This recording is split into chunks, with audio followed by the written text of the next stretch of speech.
woozy feeling called an afterglow flitting through her mind. Trace might have just meant to be charming and helpful, holding his hand out to assist her in climbing the chute. But Gemma wasn't buying his brand of bullshit. He wasn't stupid.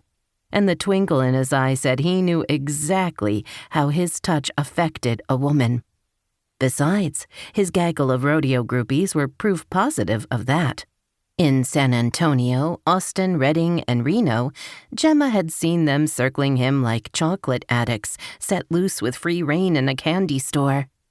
Trace knew how to turn a woman's mind to mush, and she'd lay dollars to horse apples that he played it to the nth degree. Just like Smokin' Joe, Trace Coleman had met his match.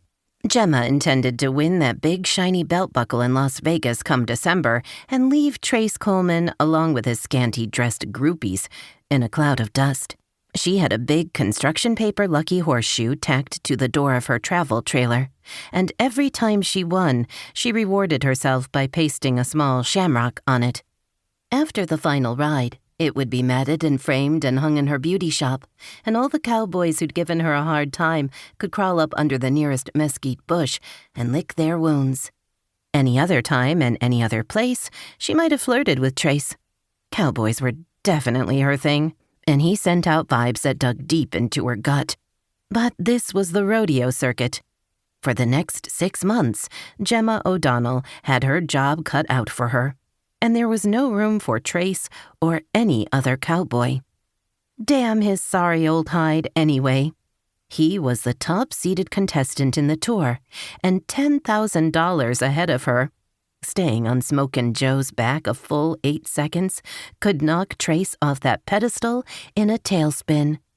If thinking about his dreamy eyes didn't ruin her score, she took a deep breath and put him out of her mind. If he thought his cute little grin and deep voice could mess her up, then he could smear ketchup on his chaps and eat them for supper, and slap a little taco sauce on his spurs and have them for dessert. She closed her eyes. He will not bother me. He will not get into my head. He will not throw me off my game. She kept the 3 sentences running on a continuous loop as she slung a leg over the top of the chute and got ready to mount old Smokin' Joe.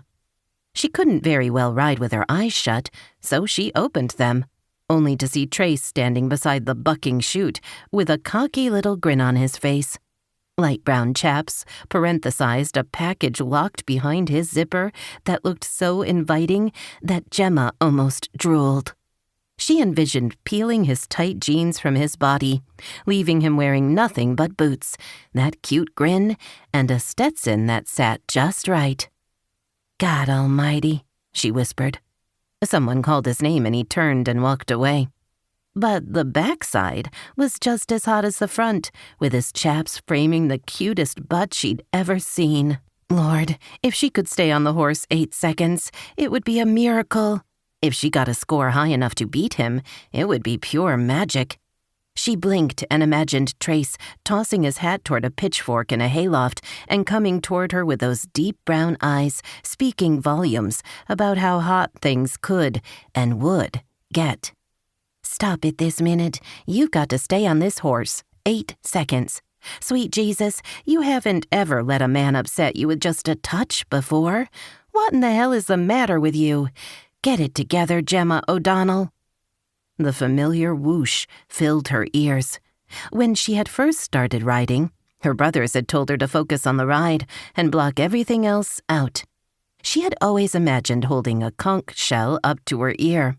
Nothing could break through her concentration once she got her whoosh mojo going, and she was almost in the zone. Folks around Cody, Wyoming were big rodeo fans, so the stands were packed with a loud, rowdy crowd that night. But Gemma didn't look up into the crowd, even though a rider likes a whole arena full of noisy fans as much as a country music band likes to play to a lively audience. If she looked, it would break her focus, and she'd already drawn the meanest horse in the rodeo, which was good because if he bucked hard, that meant more points. She rolled her neck, limbered it up for the ride, and reminded herself to keep it loose. It only took one drop of fear to lock it in place, and then